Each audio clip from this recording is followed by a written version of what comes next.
What's going on, everyone? I'm AB Sports, and as crazy as it is, the NFL regular season only has 5 more weeks. Now, there are a ton of problems right now with COVID 19, but the NFL seems to have good protocols that I believe can take them all the way to February. And the playoffs this year are going to be amazing, as the second tier of teams behind a very small top tier is huge.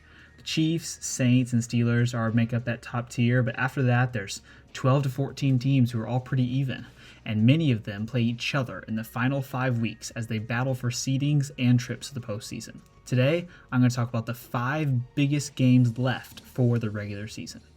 Starting off in Week 13, which is next week, the 8-3 Browns take on the 8-3 Titans. The Browns and the Titans have gotten to 8-3 in similar ways: the running game. There's no doubt in my mind that the top 2 AFC running backs are playing in this game: Nick Chubb and Derrick Henry.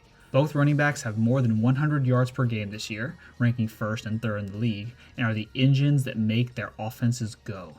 They're two of the fastest, biggest, and hardest runners in the league. The Browns are limited by Baker Mayfield, but they have a solid defense. The Titans are limited by their defense, but have a solid QB in Tannehill. Cleveland has got to keep winning to secure a wild card because Pittsburgh has the division under control. The Titans have to keep winning to hold off the Colts for the AFC South crown. This game should feature some old school power running, and I think the only way Cleveland wins this game is if Myles Garrett can stop Derrick Henry. Next up, if the 10-0 Steelers are going to lose, I think it's going to be Week 14 in Buffalo. They still have to play Cleveland, Indy, and Baltimore, but I think the Bills are the best of those 4 teams. Another reason this game is particularly interesting is because I think Josh Allen is sort of like a young Big Ben. They're both big, physical QBs with cannons of arms that can sometimes play a little reckless. Also, the Bills and Steelers have similar offenses. They both have zero running game and rely on their QBs to win games with their loaded receiving core.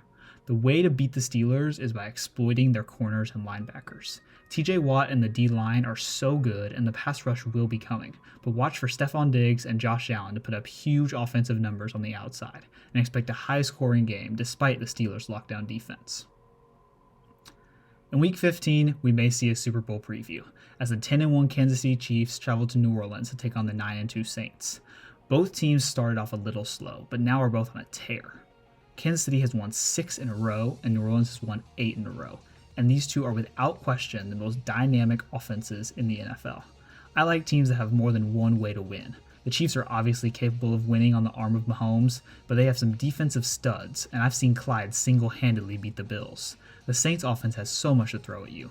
Breeze should return, Taysom is always a threat, Kamara is literally being rested right now for the stretch run, and don't forget how good Michael Thomas is. If you want offensive fireworks, this is your game. And if the Chiefs are going to be worse than 15-1, this is the game that's going to double their loss column.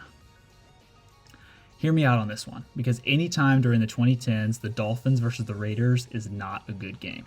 But in Week 16, when these two play each other, it may as well be a playoff game. I think there's a good chance that the winner makes the playoffs and the loser goes home. I know the Raiders just flopped in Atlanta, and Miami lost to Denver a few weeks ago, but John Gruden is a good coach, and I think Brian Flores is too. Both of these teams should bounce back. And as much as the Dolphins don't want to hear this, I think they're better with Fitzmagic under center. The offense isn't explosive enough with Tua, and you just can't rely on defense and special teams in the NFL anymore. The strength of the Dolphins is their cornerbacks. Xavier Howard and Byron Jones are playing at an all-pro level right now. And honestly, that makes the Raiders a bad matchup for Miami, because the Raiders do not rely on outside wide receivers. Their offense is Jacobs and Booker and Waller. The Raiders still don't guard anyone, but Miami's offense is very depleted. I know it's a few weeks away, but I like Vegas in this game.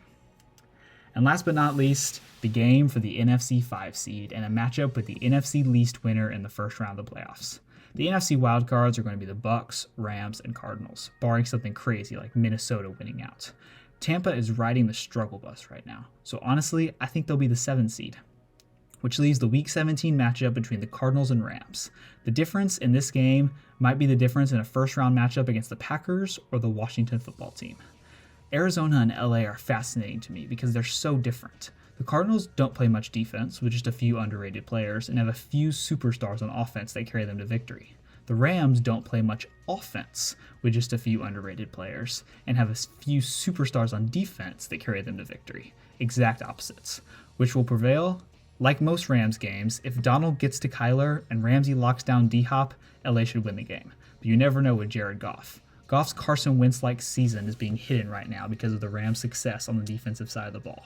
So these are the biggest games left in the NFL this season. I can't wait to see how they play out. I hope you guys are able to watch and enjoy all of them, and thanks for watching.